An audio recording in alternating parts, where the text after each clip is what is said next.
Boa noite a todos, meus irmãos. Estou muito grato e feliz por mais uma vez poder estar aqui a partilhar a palavra com os irmãos, com a igreja. Hoje vamos continuar o nosso estudo no livro de Tiago. Os irmãos lembram-se em que capítulo é que nós vamos? Capítulo 2, isso mesmo. E hoje vamos estar a meditar do versículo 14 até ao versículo 26.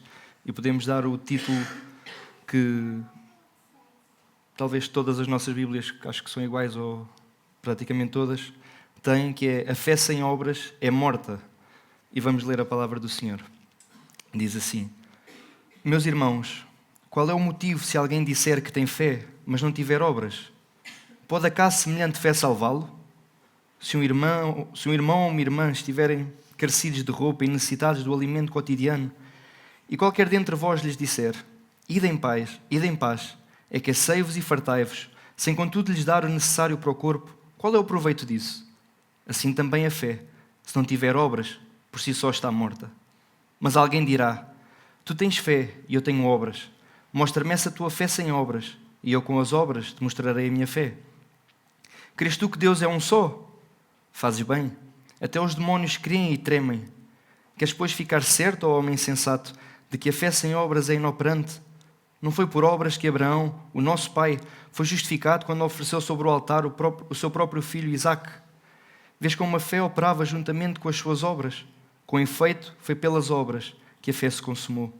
E se cumpriu a Escritura, a qual diz: ora, Abraão creu em Deus, e isso lhe foi imputado para a justiça, e foi chamado amigo de Deus. Verificais que uma pessoa é justificada por obras, e não por fé somente.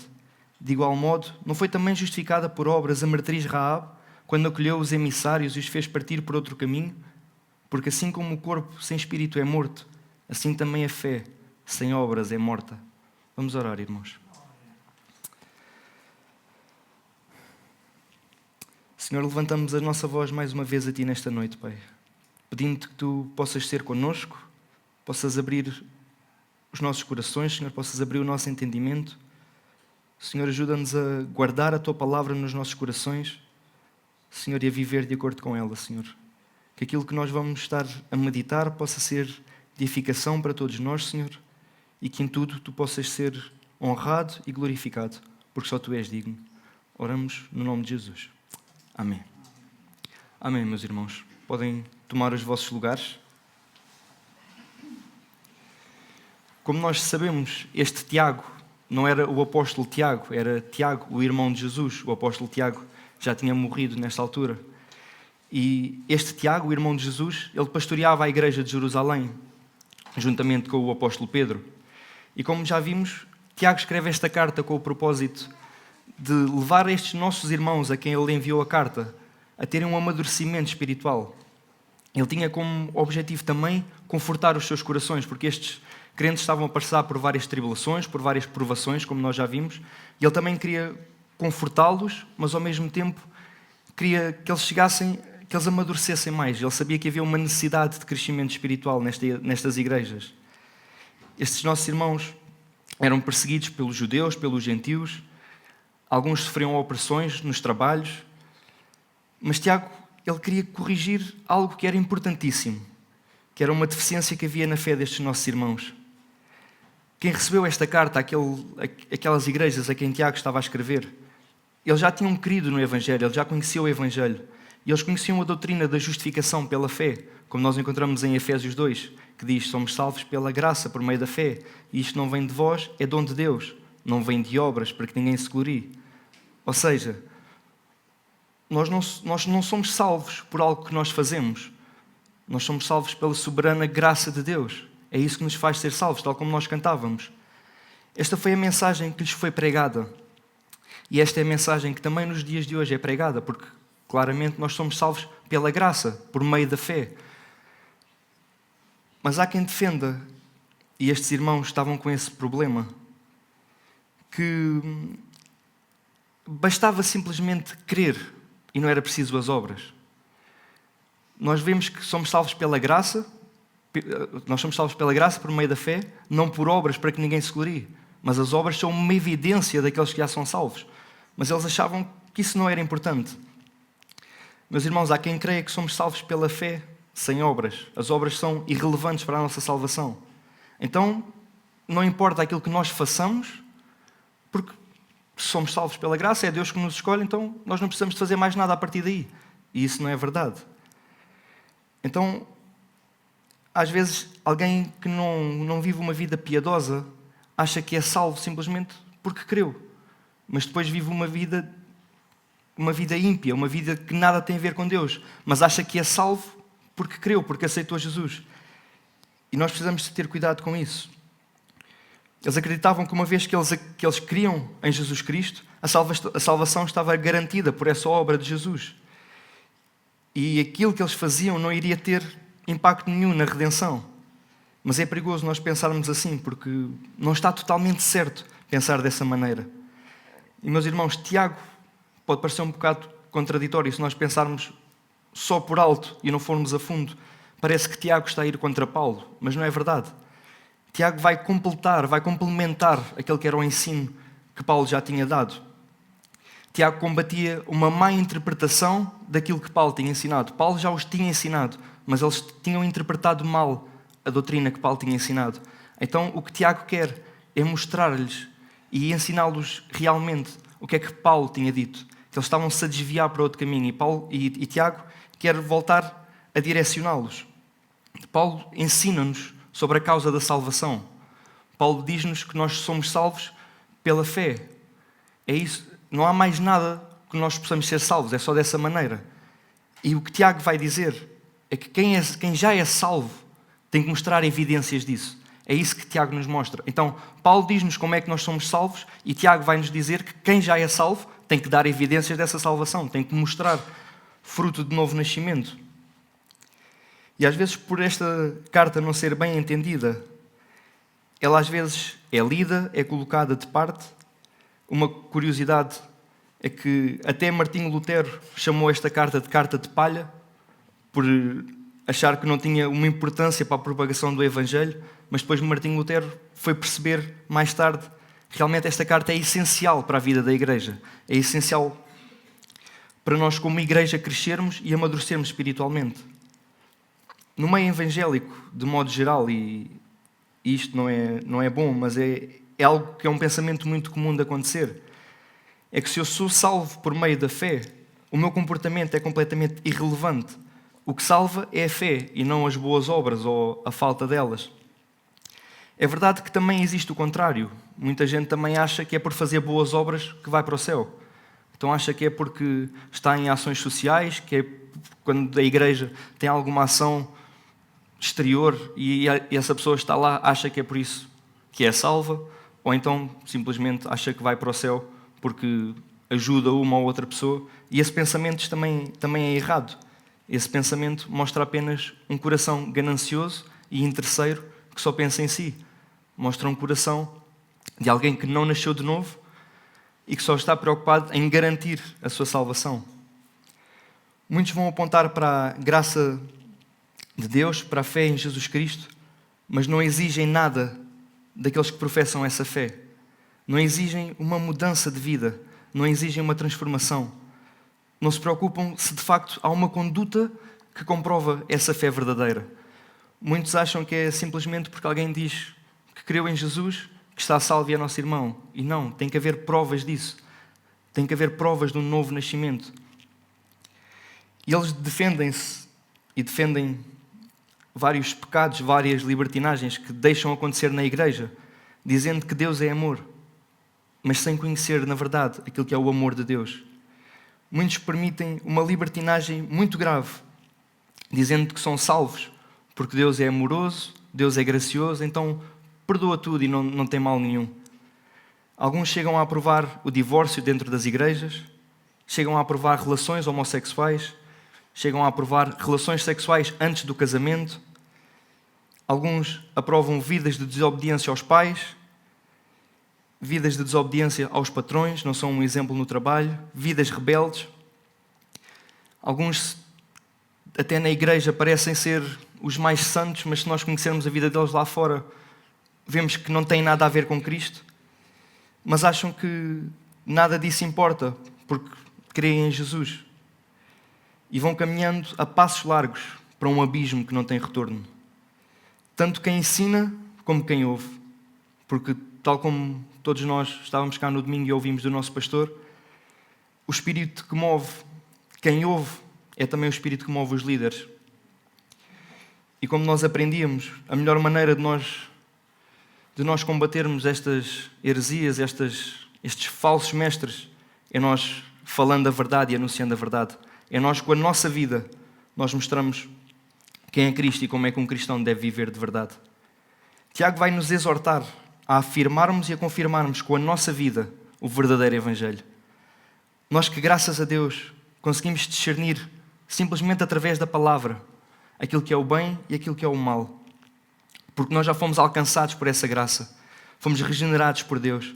Então, meus irmãos, nós precisamos de mostrar como é que um filho de Deus vive. Como é que um filho de Deus deve proceder. Um filho de Deus deve viver uma vida piedosa, uma vida temente a Deus. Sabemos que nem sempre é fácil. Sabemos que várias vezes nós caímos. Sabemos que o único que foi perfeito foi Jesus Cristo. Mas este é o caminho que nós, como cristãos, devemos traçar. E esta é uma vida que é dada por Deus. Não é conquistada pelas nossas obras, não é conquistada por algo que nós decidimos ou algo que nós fizemos. Foi Deus que nos deu, foi Deus que nos escolheu. Mas é uma vida que nós, quando nascemos de novo, há uma transformação. E essa transformação é refletida através das obras. Nós já não somos aquilo que nós éramos. E nós agora vivemos para as boas obras. Meus irmãos, nesta noite precisamos de nos examinar mais uma vez à luz das Escrituras. Precisamos de deixar que este texto vá nos guiando e vá nos fazendo pensar para nós também irmos vendo a nossa verdadeira condição. Tiago começa por nos apresentar um problema, e esse problema, como nós já vimos, é que a fé sem obras é uma fé morta.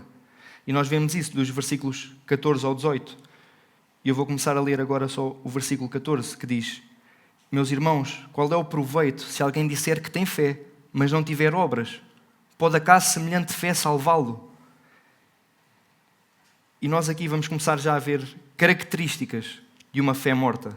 E a primeira característica que nós vemos de uma fé morta é que é uma fé que não resulta numa vida santa. A fé morta, ela está completamente divorciada, está completamente separada de uma vida piedosa.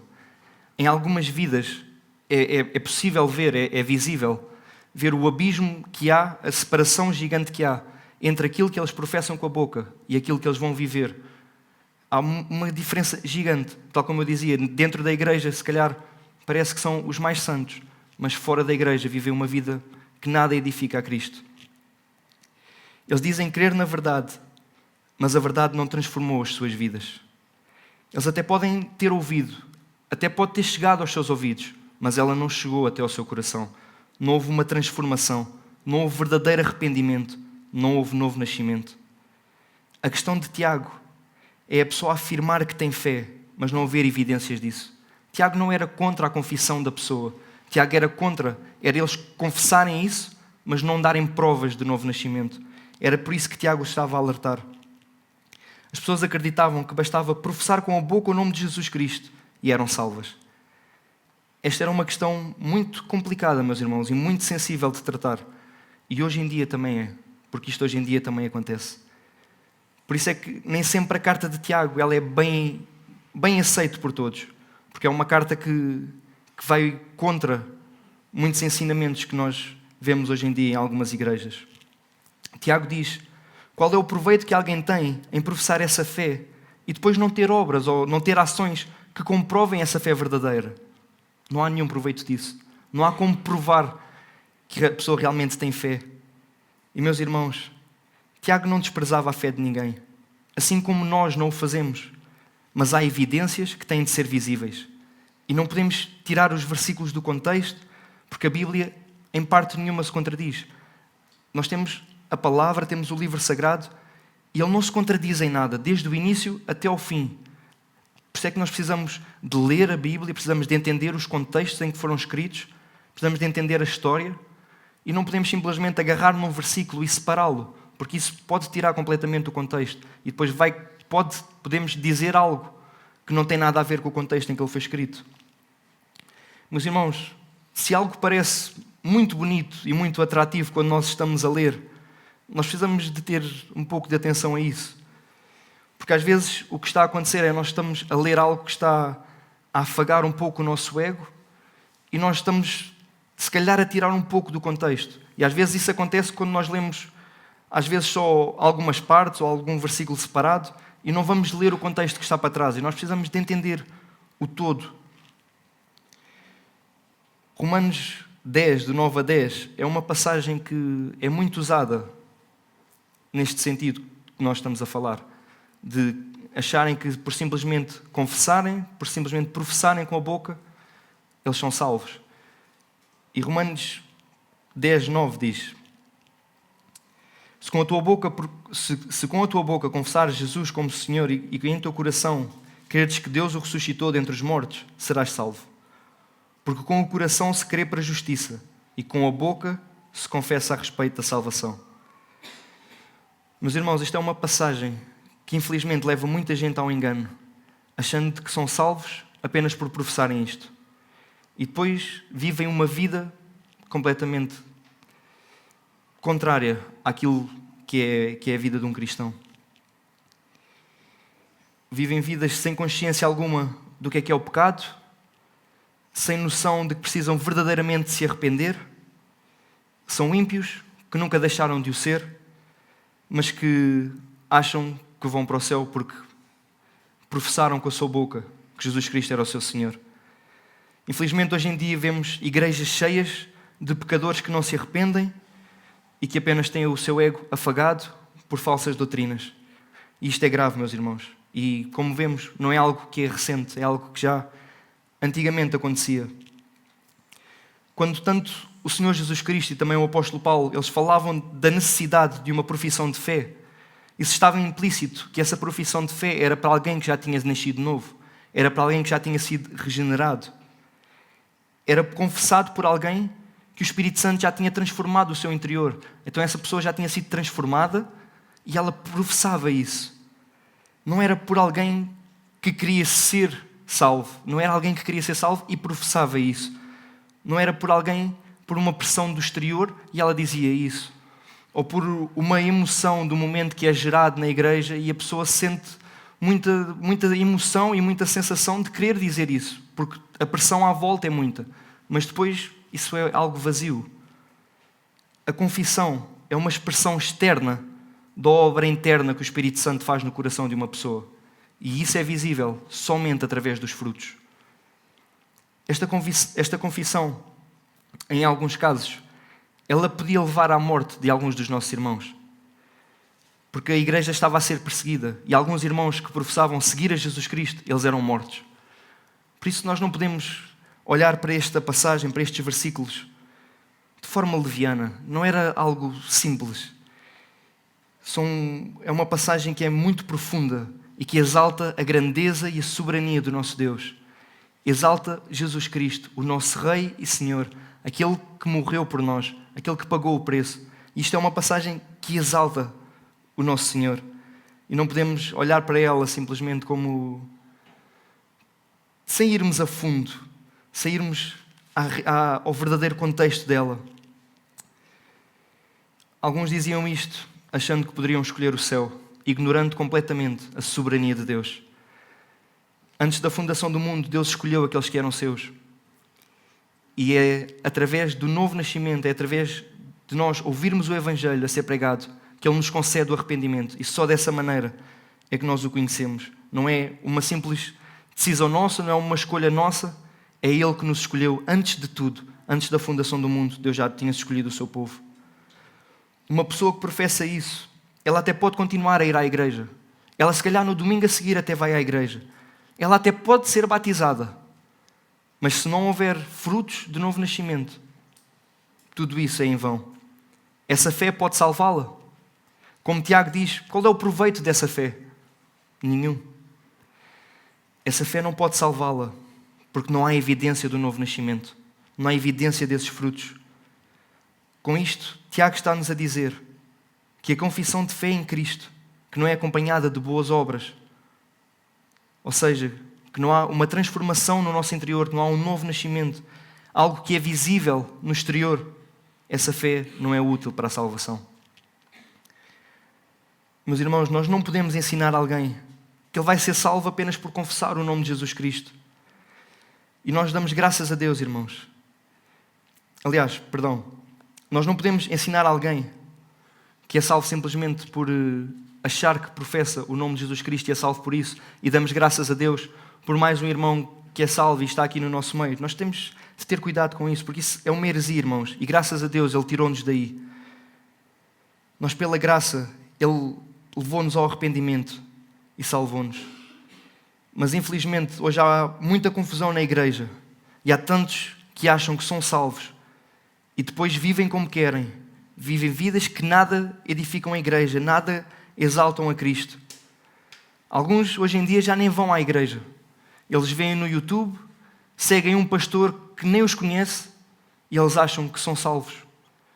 Meus irmãos, isto é gravíssimo, porque são pessoas que acreditam que são salvas, acreditam que vão para o céu e estão completamente enganadas. E o que vai acontecer é que, como o nosso pastor nos diz várias vezes, naquele dia eles vão chegar lá e Jesus vai dizer: eu não te conheço. E é grave, irmãos. Nós precisamos de pregar o Evangelho. Nós precisamos de pregar fielmente a palavra. E não só pregar, mas a nossa vida ser um bom testemunho disso. Nós não podemos simplesmente anunciar o Evangelho e depois a nossa vida não refletir em nada o Evangelho. Porque também é visto por quem nos ouve a maneira como nós vivemos. Nós só de dizermos que somos cristãos, nós estamos debaixo logo da mira de toda a gente. Toda a gente vai ver como é que nós agimos. E depois se conhece outros, então, que vivem desta maneira, eles vão logo fazer comparações. Então nós precisamos de falar, precisamos de anunciar, mas também precisamos de viver vidas que mostrem aquilo que nós acreditamos. E esta era a luta de Tiago. Lá bem no início, e nos dias de hoje também é assim. Meus irmãos, nós não podemos fechar os olhos a quem envergonha o Evangelho de Jesus Cristo. Porque igrejas que se dizem igrejas e vivem desta maneira, isto é uma vergonha para o Evangelho. Porque haver pessoas que dizem que creem em Jesus Cristo, mas depois vivem vidas que nada têm a ver com Jesus Cristo, isso é uma vergonha para o Evangelho. Não podemos fechar os olhos. Alguém que nasce de novo é alguém que passa a odiar o pecado. É alguém que tem prazer em Deus. Há uma separação completa. É alguém que deixa de amar o pecado. Porque nós antes vivíamos para o pecado. Tudo aquilo que nós fazíamos era condenável. Nós amávamos o pecado, nós tínhamos prazer no pecado. E Deus tirou-nos daí. Deus limpou o nosso coração, Ele deu-nos uma nova vida. Há uma separação. E nós agora temos prazer em Deus, temos prazer em estar com a igreja, temos prazer em ler a palavra. O pastor Augusto Nicodemos, ele diz: quem professa Cristo, mas não tem uma vida compatível com isso, não pode ser salvo. Meus irmãos, as obras são o indicador de que a pessoa foi regenerada e que a sua confissão é genuína e não uma emoção momentânea. É algo consciente e consistente. Pelos frutos os conhecereis. Vamos passar para o segundo ponto. A primeira característica, como nós vimos, de uma fé morta é uma fé que não resulta numa vida santa, como nós acabámos de ver. E a segunda característica é uma fé que não produz frutos dignos de arrependimento. E vamos ler o versículo 15 e o versículo 16. E diz assim: se um irmão ou uma irmã estiverem carecidos de roupa e necessitados do alimento cotidiano, e qualquer dentre vós lhes disser: ide em paz, aquecei-vos e fartai-vos, sem contudo lhes dar o necessário para o corpo, qual é o proveito disso? Meus irmãos, esta era uma realidade que era muito comum naquela época. Como nós sabemos, os primeiros cristãos, de modo geral, eram pessoas que não tinham muitas posses, eram pessoas muito trabalhadoras, eram pessoas que trabalhavam no campo, nem todos tinham o que comer, nem todos tinham o que vestir. Muitos até eram maltratados pelos patrões, como nós vimos todas estas tribulações que os nossos irmãos estavam a passar. Então isto era uma situação que podia verdadeiramente acontecer no meio da igreja naquela altura. Entrar um irmão e ele não ter aquilo que vestir, nem aquilo que comer. Mas, meus irmãos, talvez hoje em dia este cenário não é muito comum poder vir a acontecer nas nossas igrejas. Mas a verdade é que há necessidade na igreja. E nós precisamos também de estar atentos uns aos outros, para podermos também cuidar do irmão. Mas vamos colocar-nos dentro deste cenário. Nós somos alguém que até tem recursos, nós podemos ajudar este irmão, e ele aparece com estas necessidades e nós dizemos: meu irmão, que Deus te abençoe, que Deus te fortaleça, vai em paz, que o Senhor possa encher a tua barriga, que Ele aqueça a tua alma para tu não teres frio. Que o Senhor te abençoe, podes ir, irmão. E Tiago pergunta: qual é o proveito disso? Não há nenhum proveito. Meus irmãos, isto mostra uma falsa piedade. Nós até parecemos muito piedosos com este discurso, até parecemos que temos muito conhecimento, mas revelamos a falsidade que há dentro de nós. Uma piedade que não mostra sacrifício nem compromisso com o irmão. É uma piedade falsa e vazia. Essas palavras bonitas, elas eram completamente vazias. Elas são egoístas. Elas pensam apenas no próprio ego e não pensam no próximo que está à sua frente com necessidade. Têm uma aparência de grande piedade, mas são inúteis porque não suprem a necessidade do irmão. Desta maneira, meus irmãos, é fácil nós percebermos que estamos perante uma fé falsa que nunca produziu frutos de arrependimento. Porque alguém que tem consciência do seu pecado, alguém que sabe a sua condição, a condição em que se encontrava, e sabe que Jesus usou de misericórdia para com ele e o resgatou daí. Alguém que passou por isso vai ser misericordioso para com o irmão. Vai usar dessa mesma misericórdia para com o irmão. Porque Deus já fez isso com ele. Não faz porque é bom, não faz porque é melhor que o outro. Faz porque sabe que o seu Salvador já fez isso com ele. Então ele vai fazer com o irmão.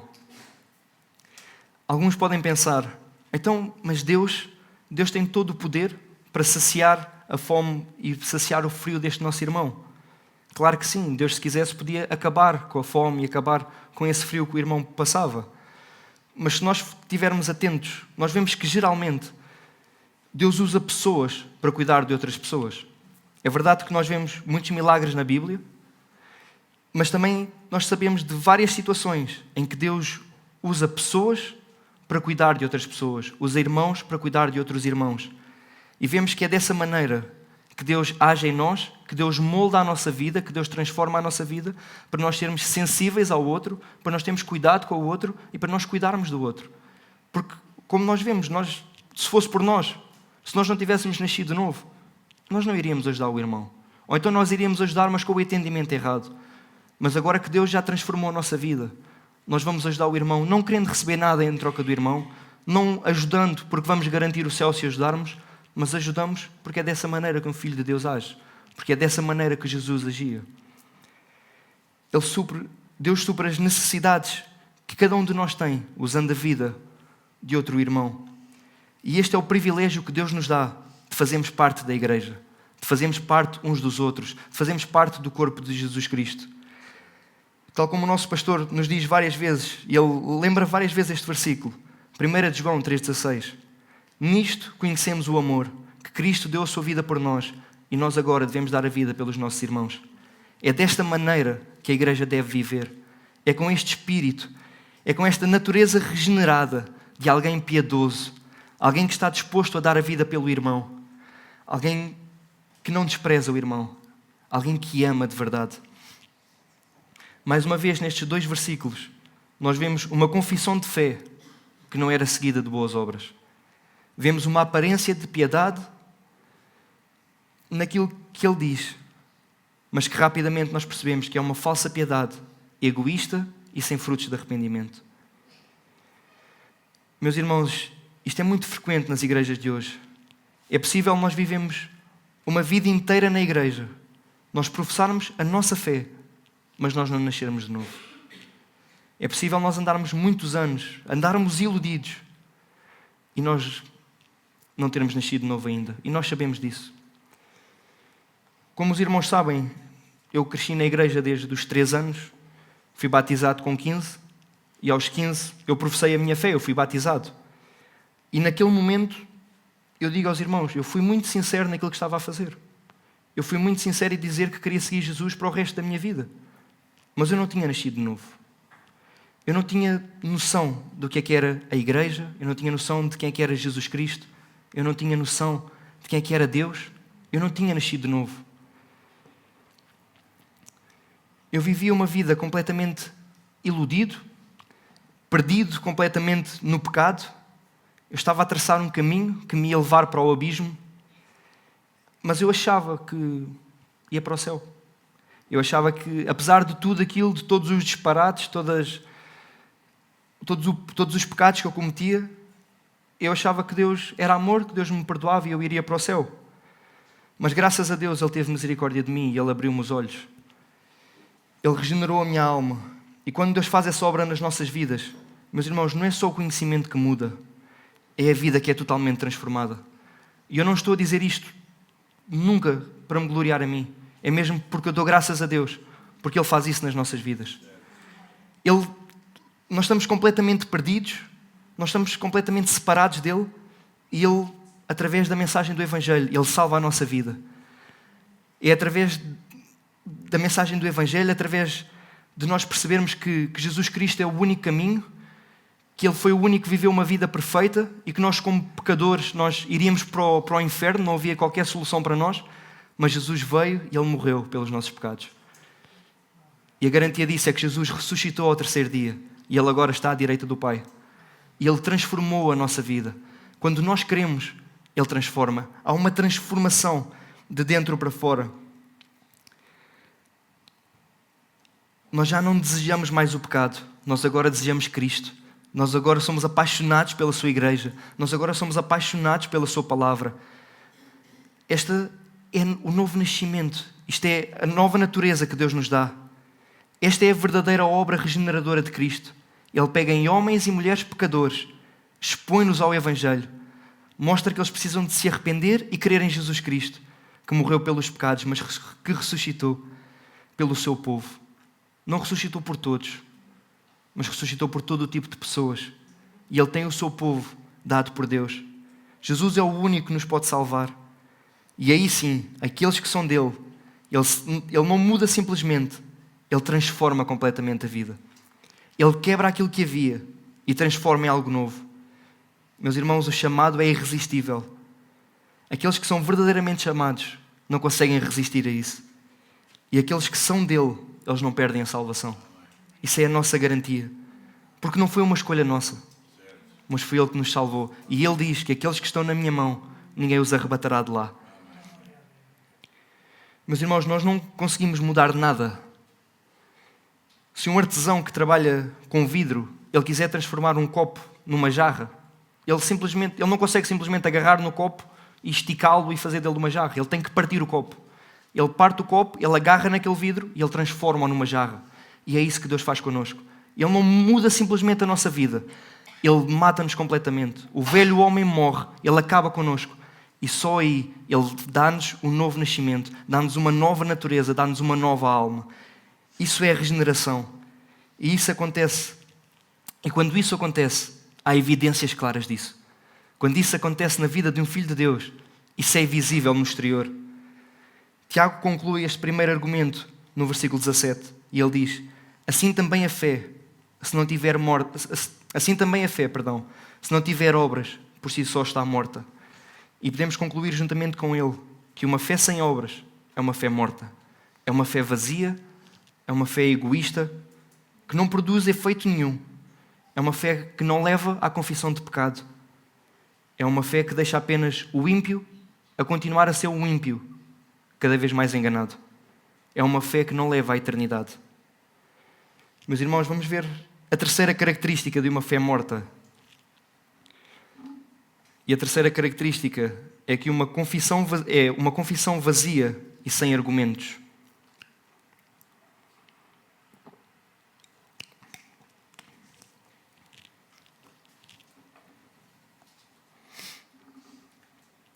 E podemos ler o versículo 18 que diz: mas alguém dirá: tu tens fé e eu tenho obras.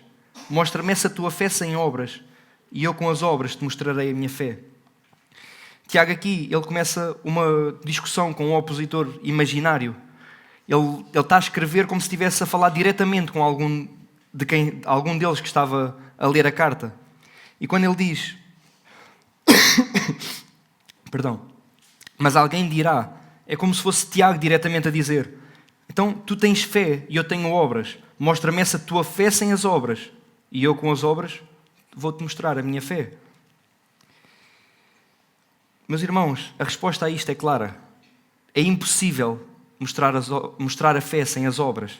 Não dá para demonstrar a fé que temos se não for através das obras.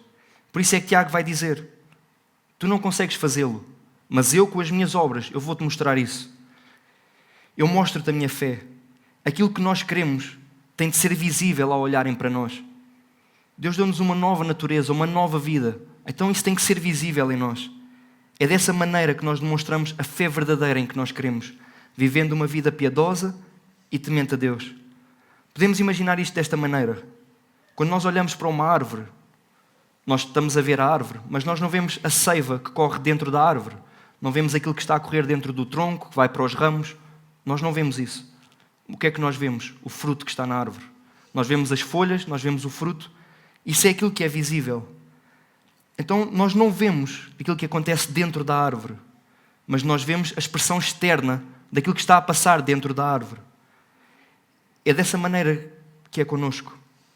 É dessa maneira que nós vemos que estamos perante uma fé verdadeira. Nós, a olho nu, nós não conseguimos ver aquilo que vai cá dentro. Nós não conseguimos olhar para o outro e ver aquilo que lá vai. Mas através dos frutos, através daquilo que sai da árvore, nós vemos o que é que vai no interior da árvore. A única maneira de vermos o que acontece no interior é quando isso passa para o exterior. É algo que vem de dentro para fora, não de fora para dentro. Por isso não é uma emoção, não é apenas uma decisão sincera, é uma transformação total de dentro para fora. Tiago vai dizer: mostra-me a tua fé sem obras. Mas é impossível, meus irmãos. Não dá para mostrar. As obras são uma demonstração concreta de fé. Nestes versículos, vemos obras como ajuda ao próximo. Assim como nós já tínhamos visto do versículo 1 até ao versículo 13 da última vez. Vemos as boas obras como algo que nos leva na direção de alguém. E isso mostra-nos, mais uma vez, que Deus não faz acepção de pessoas. E a Bíblia é muito clara em relação a isto. Por isso é que nós não podemos isolar passagens, porque a Bíblia é clara. Vamos ler agora João 15, do 1 ao 8. Uma passagem que todos nós conhecemos muito bem.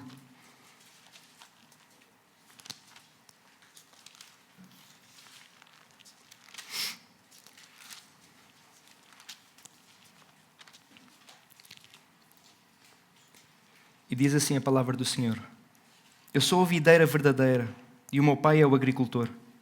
Todo o ramo que estando em mim não der fruto, ele o corta, e todo o que dá fruto limpa, para que produza mais fruto ainda. Vós já estáis limpos pela palavra que vos tenho falado. Permanecei em mim e eu permanecerei em vós. Como não pode o ramo produzir fruto de si mesmo, se não permanecer na videira, assim nem vós o podeis dar, se não permanecerdes em mim. Eu sou a videira, vós os ramos. Quem permanece em mim e eu nele, esse dá muito fruto, porque sem mim nada podeis fazer. Se alguém não permanecer em mim, será lançado fora, à semelhança do ramo, e secará. E o apanham, o lançam no fogo e o queimam. Se permanecerdes em mim e as minhas palavras permanecerem em vós, pedireis o que quiserdes e vos será feito. Nisto é glorificado o meu Pai, em que deis muito fruto, e assim vos tornareis meus discípulos. Ainda este domingo o nosso pastor, ele falou-nos desta passagem. E a Bíblia, ela é muito clara nisto. Todo o ramo que estando em mim não der fruto, ele é cortado. Não faz parte. E o fruto, e aquele que dá fruto, ele é podado para dar mais fruto ainda. Apenas quem está ligado à videira pode dar fruto. E quem não está ligado à videira, quem não teve este novo nascimento, ele não dá fruto. E isso vai ser visível. Por isso é cortado. Se nós não estivermos ligados à videira, não há nada que nós possamos fazer, como Jesus diz. Sem mim, nada podeis fazer. E, meus irmãos, como nós sabemos, nada é mesmo nada. Tudo o que fazemos que não seja para a glória de Cristo, isso não vale de nada. É algo vazio. E o problema é que nós, vez após vez, ainda somos tentados a fazê-lo. Ainda somos tentados a viver um bocadinho à nossa maneira. Em algumas decisões que temos de tomar, nós não vamos à palavra, nós já fazemos de maneira automática, nós já vamos porque se calhar para isto não é preciso. E nós precisamos de nos examinar, precisamos de ver como é que está a nossa vida, porque em tudo, nós devemos fazer tudo para a glória de Cristo. Sem Ele, nada podemos fazer. Que Deus nos ajude, meus irmãos, porque Às vezes nós somos muito rápidos a fazer determinadas coisas e não vamos ver como é que Cristo queria que nós fizéssemos. Não pensamos para ver qual é que é o propósito de determinada situação ou determinado acontecimento que está a acontecer na nossa vida. Nós precisamos de pensar, precisamos de meditar para vivermos uma vida reta e uma vida piedosa. Assim como aquele que não está ligado. Perdão. Assim como aquele que não está ligado, aquele que não permanece em Cristo, aquele que tem aparência de piedade, mas é ímpio, ele é cortado, ele é lançado fora e é queimado. Aquele que professa com a boca, mas a sua vida não foi transformada por Cristo, esse não pertence a ele, esse é deitado fora.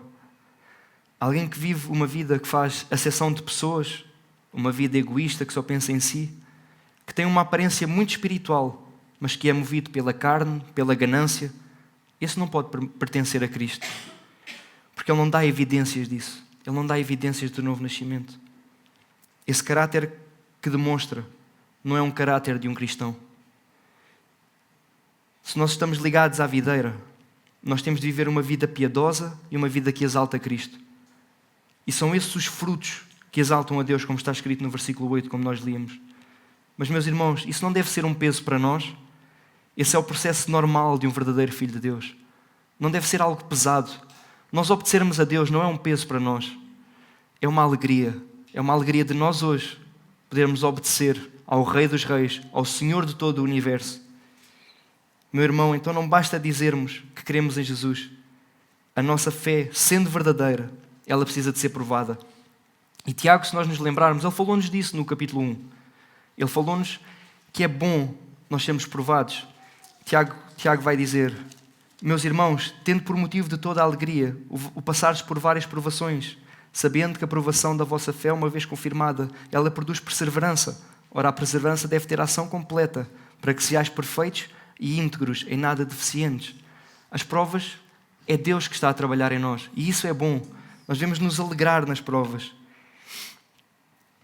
Eles estavam a passar por várias provações, e como nós vimos, isso era Deus a trabalhar na vida deles, como Ele faz connosco. E Deus faz isso connosco, porque Ele quer nos moldar cada vez mais à sua imagem. Quer colocar o seu caráter cada vez mais em nós. Meus irmãos, no nosso catecismo infantil, que nós usamos no Crianças com Dom à sexta-feira, a pergunta 36, ela é muito clara acerca disto. Ela diz: como sabemos se a fé é verdadeira? E a resposta é simples. A fé verdadeira produz boas obras. É claro, irmãos. Por isso é que não deve haver pressa em sermos batizados, em entrar para a membresia. É importante e é bom haver esse desejo. É bom nós queremos fazer parte. Mas é importante nós percebermos também se esse desejo não é simplesmente uma emoção que está a acontecer connosco, ou se é de facto uma evidência daquilo que o Espírito Santo está a fazer na nossa vida. Se é Deus que está a regenerar a nossa vida. Se for dessa maneira, Ele concede-nos o arrependimento. E é suposto que a partir daí haja evidências disso. É suposto que nós, a partir daí, nós darmos provas desse verdadeiro arrependimento, darmos provas do novo nascimento. Essa é a única maneira que tanto a liderança da igreja como os membros da membresia da igreja têm de ver em alguém, é a única maneira que têm de conseguir perceber se alguém nasceu de novo ou não. É através dos frutos. Os frutos fazem parte e não são algo secundário. É algo essencial e vital na vida de um filho de Deus. No versículo 19, nós vemos o terceiro argumento de Tiago. O primeiro era que uma fé sem obras é inútil. O segundo era uma confissão vazia e sem argumentos. E o terceiro é que até o diabo acredita. E o versículo 19 diz: crês tu que Deus é um só? Fazes bem. Até os demónios creem e tremem. Meus irmãos, a fé morta, como nós vimos, ela atinge principalmente o intelecto. Já a fé dos demónios, ela atinge tanto o intelecto como as suas emoções. Os demónios têm um estágio de fé, muitas vezes mais avançado do que muitos que se dizem crentes. Eles não só creem, mas eles também tremem diante de Deus. Ninguém é salvo simplesmente por crer e tremer. Não é o conhecimento e as emoções que salvam alguém, como nós já vimos hoje. Mas a realidade é que há muitos cristãos que nem sequer tremem diante de Deus. Eles já estão frios. Eles não tremem diante do Deus Todo-Poderoso que os pode destruir. E isso é grave, irmãos. Nós precisamos de temer e tremer diante de Deus. Vamos ver 4 pontos.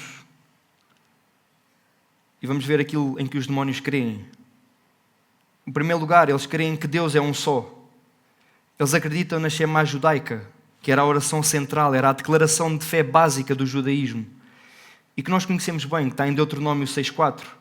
Ouve Israel, o Senhor nosso Deus é o único Senhor.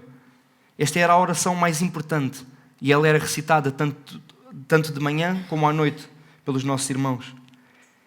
E esta era a crença dos demónios.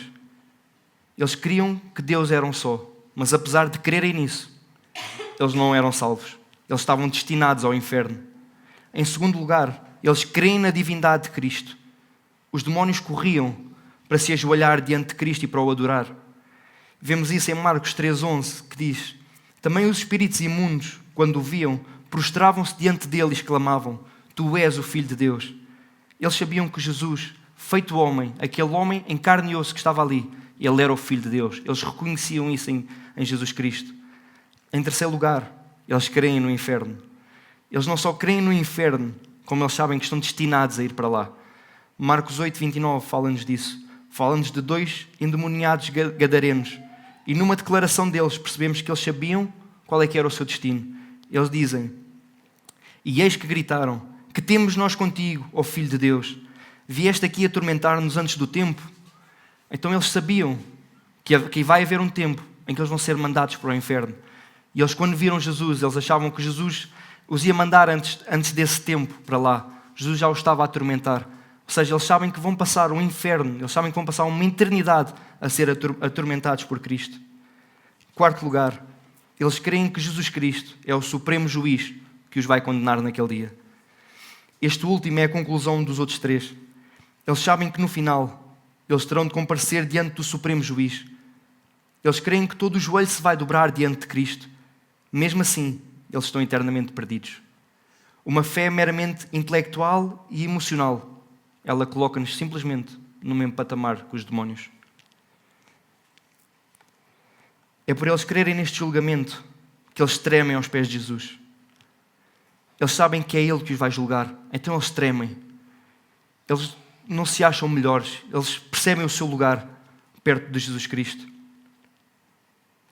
Mas alguns cristãos, eles não têm esta consciência. Eles não temem nem tremem diante de Deus. Às vezes vivem com pecados escondidos, caem uma e outra vez no mesmo pecado e já pecam de forma leviana. Já não pesa nada pecar. E isso é grave, irmãos. Estão numa condição completamente perdida. Já não há vergonha. Estão frios e distantes, que nem temem o Deus do universo. Os demónios tremem porque eles sabem que vão ser condenados. Mas alguns, eles já nem tremem minimamente. Por isso é tão importante nós examinarmos a nossa vida e ver se estamos na fé. Como nós vemos em 2 Coríntios 13,15. Precisamos de ver, irmãos. 13,5, perdão. Se estamos firmes na videira, nós precisamos de examinar a nossa vida. Ver como é que está a nossa fé. Para nós não cairmos desta maneira. Boas obras não é só ajudar o próximo. É também temer e tremer diante de Deus. É viver uma vida cumprindo o nosso propósito principal. Glorificar a Deus e gozá-lo para sempre. Do versículo 20 ao 25, nós vemos o quarto e último argumento de Tiago. A fé salvadora.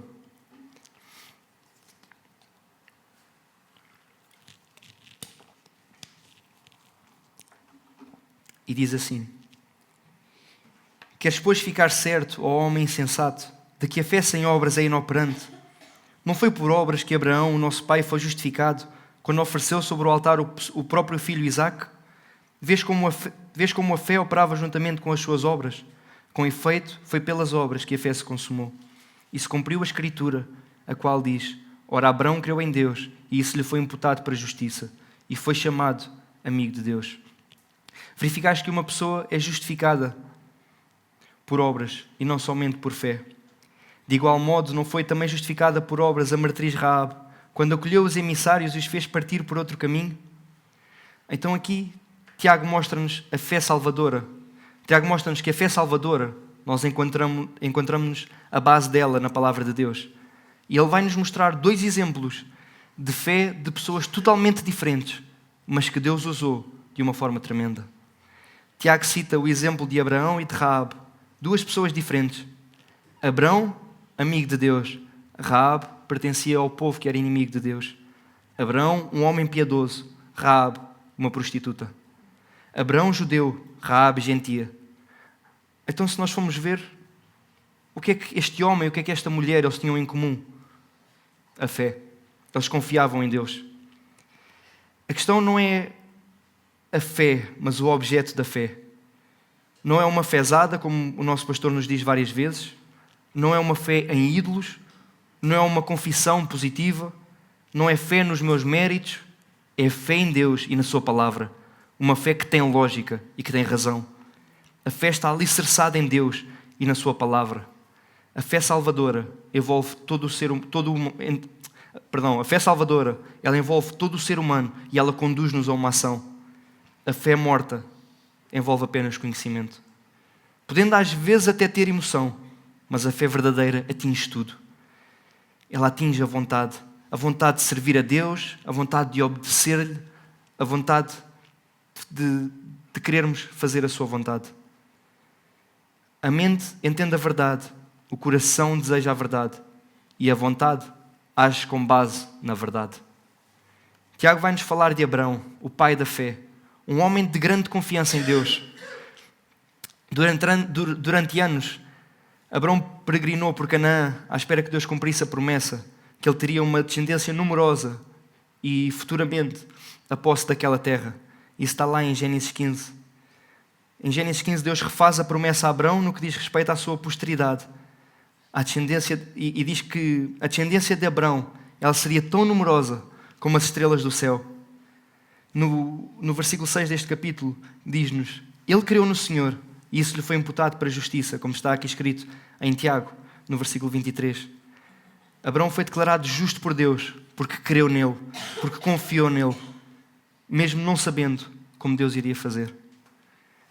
Mais tarde, no capítulo 21, já depois de Abraão ter um filho de Agar, serva de Sara, de seu nome Ismael, nasce Isaac, o filho da promessa. Filho de Sara, o filho que Deus tinha prometido a Abraão. Mas no capítulo 22, como nós conhecemos bem, Deus prova a fé de Abraão. E vamos abrir no capítulo 22.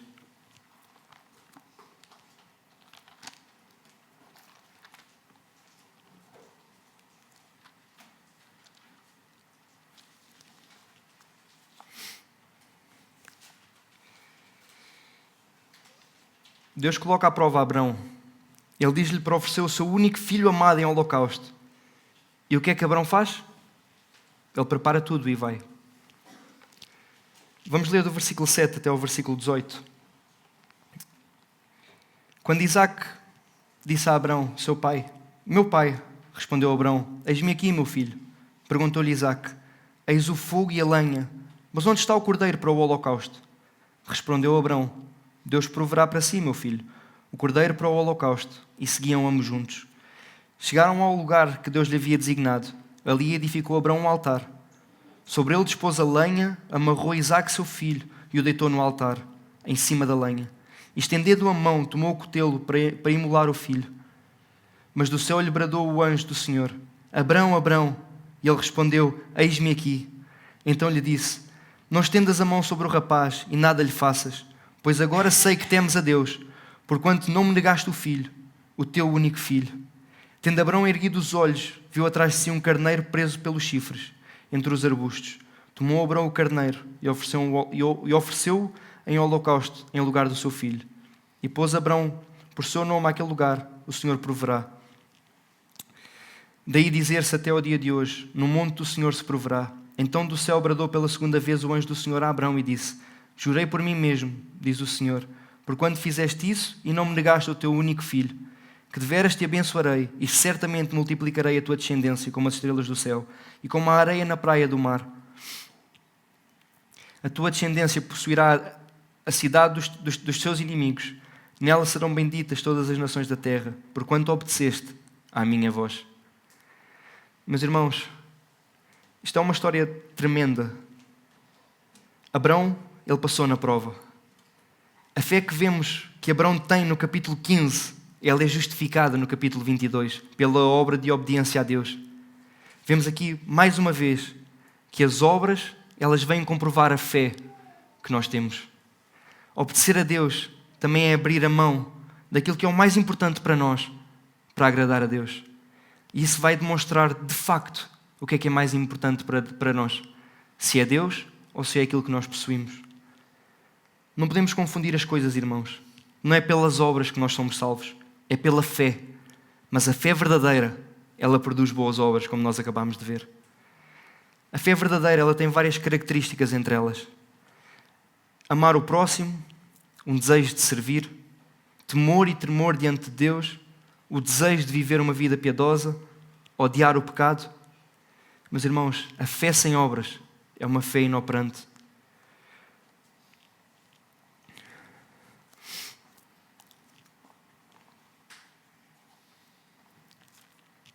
No versículo 24, que Tiago diz: verificaste que uma pessoa é justificada por obras e não por fé somente. Tiago aqui não está a contrariar Paulo.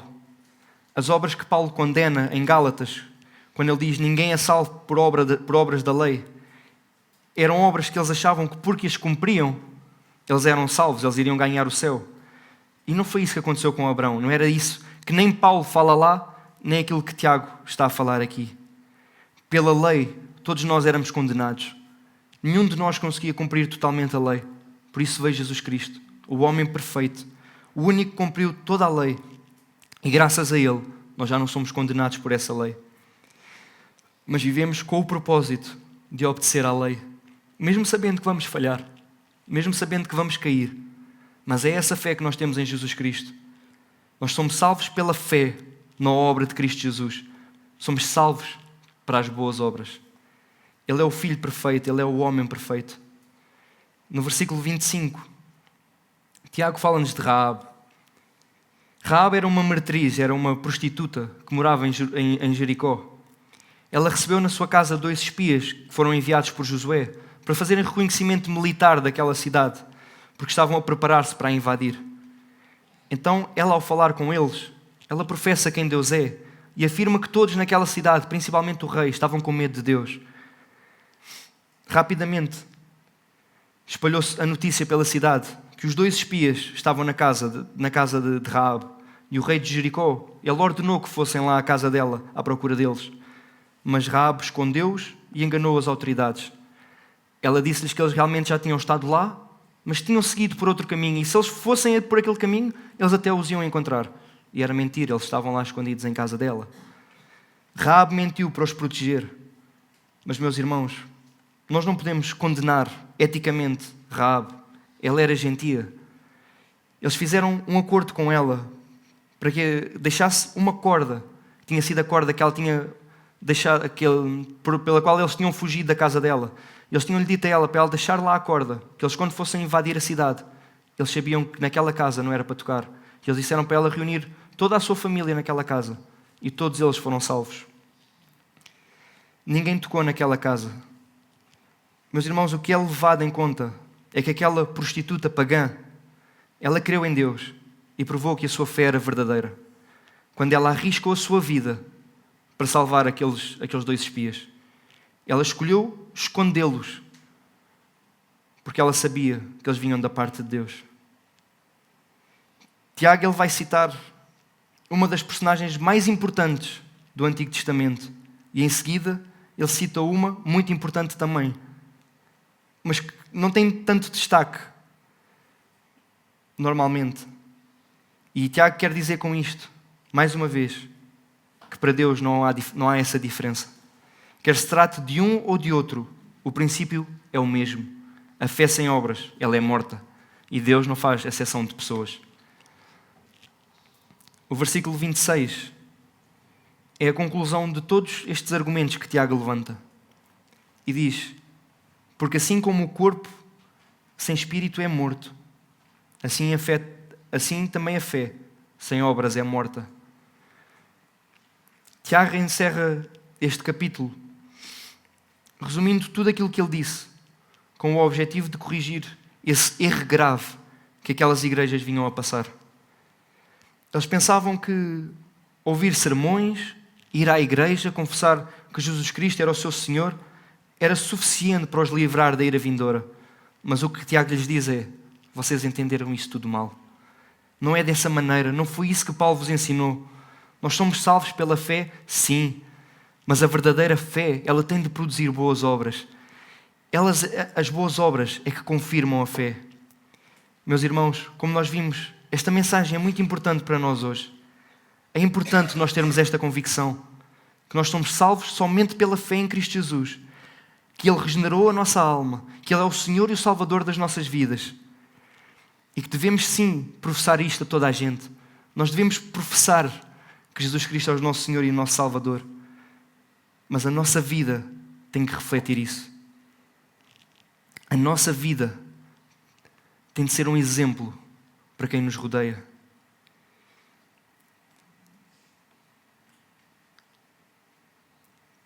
E pode chegar o dia, meus irmãos, assim como acontece hoje em dia com alguns irmãos nossos, por exemplo, na Nigéria, como talvez alguns de nós saibam, há uma grande perseguição aos cristãos.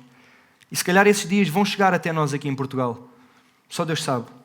Mas é importante nós estarmos bem firmes na palavra, bem firmes naquilo que nós queremos e nunca termos medo de professar isso.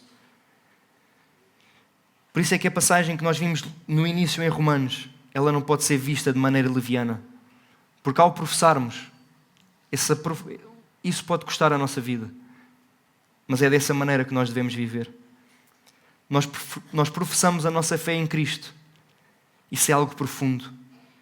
É algo que pode custar caro, não é algo banal. É algo que nós fazemos gratos e de coração cheio. Aconteça o que acontecer. Porque, meus irmãos, no final, o que é que vai acontecer? Nós vamos estar perto do nosso Senhor e do nosso Salvador. Amém? Meus irmãos, aconteça o que acontecer, esse é o destino dos filhos de Deus. Precisamos de combater estes falsos ensinos. Ensinos que enganam e que não salvam.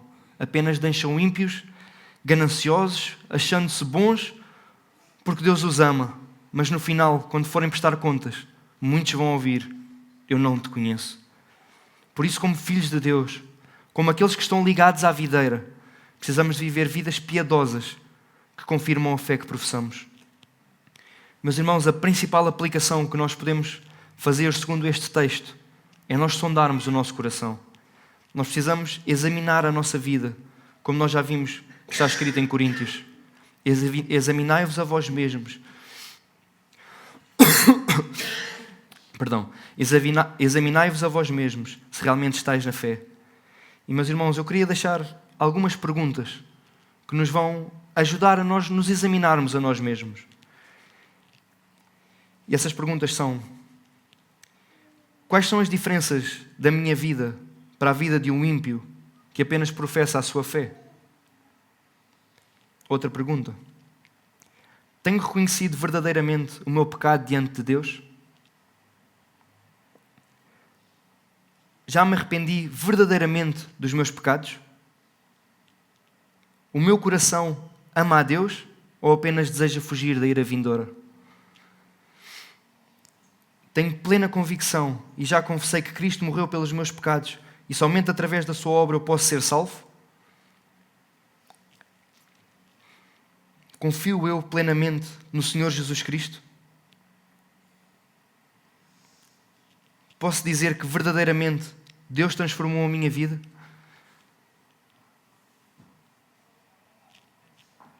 Desejo viver para a glória de Deus, pregar a salvação aos outros e ajudar os necessitados? E a última pergunta: tenho prazer em ter tempo de intimidade com Deus? Meus irmãos, em casa eu desafio-vos a meditar nestes pontos e vamos ver como está verdadeiramente a nossa fé. E como é óbvio, eu incluo-me a mim nisto.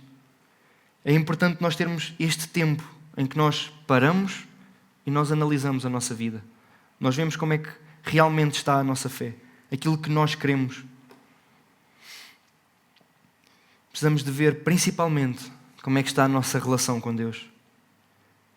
Meus irmãos, sempre lembrando que a fé verdadeira, ela produz boas obras. E as boas obras é viver uma vida piedosa, uma vida temente a Deus e que o glorifica em todas as coisas. Meus irmãos, que o Senhor nos ajude. Nós sabemos que a nossa carne, ela não gosta nada disto. Nós sabemos que a nossa carne, ela, cada vez que nós queremos estudar, que nós queremos orar, ela quer fazer 1001 coisas. Nós sabemos que neste tempo a nossa cabeça tenta desviar-se para 1001 sítios. Precisamos de pedir a Deus que tenha misericórdia de nós mais uma vez e que Ele possa ser connosco e que nos ajude, a tal como Tiago escrevia para estes irmãos, que nós possamos crescer e amadurecer espiritualmente. Amém? Vamos só orar rapidamente, irmãos. Senhor, nesta noite eu quero-te dar graças, Senhor, principalmente por quem Tu és na nossa vida. Senhor, nós somos gratos por Tu nos escolheres, por Tu nos dares o novo nascimento, por Tu nos regenerares, Senhor. E quero-te pedir que Tu possas ser connosco como igreja, Pai. Ajuda-nos a nós amadurecermos a cada dia. Ajuda-nos a nós sermos filhos Teus tementes, que vivem vidas piedosas, vidas que Te agradem, Senhor. Esse é o desejo do nosso coração. Pedimos que Tu sejas connosco. Tem misericórdia de nós, Senhor. Nós somos tão falhos, tão pecadores. Nós precisamos de Ti. Precisamos que Tu pegues em nós a cada dia e que nos ajudes a temer-te e a tremer-te a cada dia, a vivermos vidas que Te agradem. Oramos agradecidos no nome santo de Jesus Cristo, o nosso Senhor e o nosso Salvador. Amém.